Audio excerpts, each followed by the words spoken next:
আসসালামু আলাইকুম। আপনারা সবাই কেমন আছেন? আশা করি অনেক ভালো আছেন। নতুন একটা ভিডিওতে আপনাদের সবাইকে স্বাগত জানাচ্ছি। তো আজকে দোকানে আসছে একাই, রাজীব ভাই আসতেছে। রাজীব ভাই আসবে মনে হয় একটু পরে আসবে আর কি। রাজীব ভাই যতটুকু জানতে পারলাম যে একটু ঘুম থেকে একটু দেরি করে উঠছে, তো যার কারণে হচ্ছে একটু একটু লেটে আসবে, একটু পরে আসবে আর কি। আর আমি এখন আপনার দোকানে আছি। দোকানে দেখেন কেউ নাই এখন।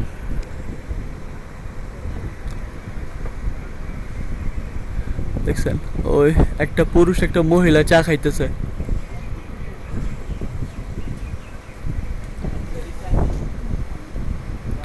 ওহাব মিয়া চলে আসছে ব্যাগ গাটি টাটি সব নিয়া।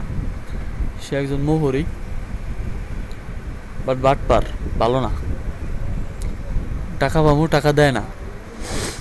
এইখানে ব্যান্ডারের দোকানে দোকান করলে একটা ঝামেলা, একটা সমস্যা বুঝছেন। কারণ ব্র্যান্ডের আপনি ব্যবসা করবেন, যদি বাকি দিতে না পারেন তাহলে আপনার দোকান চলবে না। এটা হচ্ছে মূল প্রথম কথা। দ্বিতীয় কথা হচ্ছে আপনার এইখানে এত মানে বয়স্ক মানুষ, যাদের সাথে আপনি খারাপ ব্যবহার করতে পারবেন না, চাইলেও খারাপ ব্যবহার করতে পারবেন না। আপনি যদি তাদের কাছে যদি 500 টাকা, 1000 টাকা বা 2000 টাকা বা 3000 বা 5000 যে কো টাকাই আপনি পান, মানে আপনি যদি তাদেরকে সুবিধা দেওয়ার পরে যদি আপনাকে পাওনা রাখায় বা রাখে, তো মানে তখন আপনি যদি তার কাছে গিয়ে সেই টাকাটা চান, সেই পাওনা টাকাটা চান, তাহলে দেখবেন যে সে যখন দিতে চাইবে না, তখনই দেখবেন যে আসলে আপনার ভিতরে আসলে সেই মনে করেন মানে আজে বাজে ভাষা ইউজ করা বা খারাপ খারাপ ব্যবহার করা, এগুলো আপনার ভেসে উঠবে। তো আমি মনে করি যে আসলে মানে আমার কথা হচ্ছে যে আসলে একটা তার একটা প্রয়োজনে একটা জিনিস লাগতেছে, সেই প্রয়োজনে সেই জিনিসটা নিক, আমার কোনো সমস্যা নাই। কিন্তু সেটা যদি মনে করেন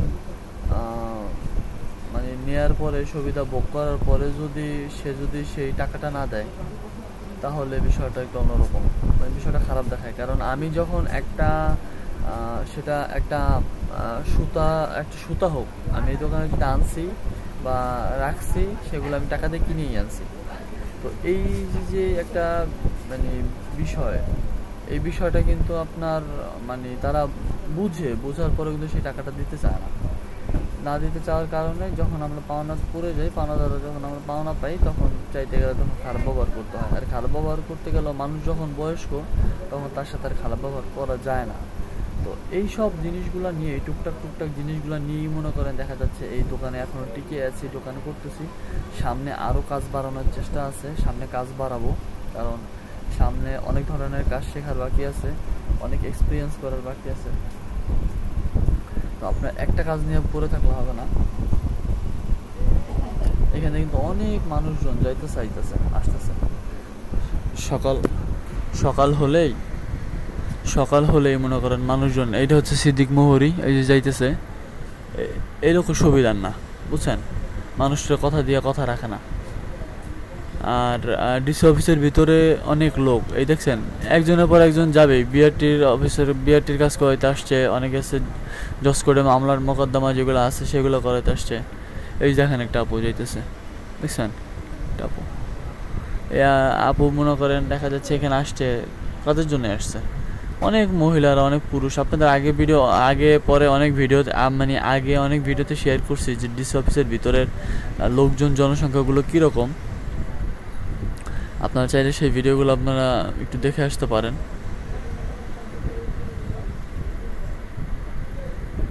এখানে মানুষগুলা মানে খুবই শেষর, ধাপ্পাবাজ, চোর, মানে বাটপার সব ধরনের, বুঝছেন।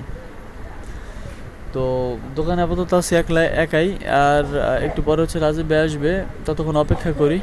আপনাদের আজকে কিছু শেয়ার করলাম, কিছু বললাম। আপনারা সাবধানে থাকবেন। কোর্টের ভিতরে আসলে মানুষজন দেখে বুঝে শুনে ভালো করে হচ্ছে কাজ দিবেন। কারো হাতে দিলে, সে উকিল হোক আর মোহরি হোক, যেই হোক, ভালো উকিল ভালো মোহরি দেখে হচ্ছে কাজ দিবেন। না হলে কিন্তু আপনার ফক্করের ফাঁদে পড়তে হবে। তো সবাই ভালো থাকবেন, সুস্থ থাকবেন। অবশ্যই আমার চ্যানেলটি সাবস্ক্রাইব করবেন। আর এই ভিডিওটা যদি কেউ ফেসবুক পেজে থেকে দেখেন তাহলে অবশ্যই আমার ফেসবুক পেজটিকে অবশ্যই আমার ফেসবুক পেজটিকে ফলো করবেন, লাইক করবেন, কমেন্ট করবেন বেশি বেশি। আমার পাশে আপনারা সবাই চলে আসুন, আমাকে অনেক অনেক অনেক সাপোর্ট করুন। আমি আপনাদের পাশে থাকবো ইনশাল্লাহ সারা জীবন। আল্লাহ হাফেজ।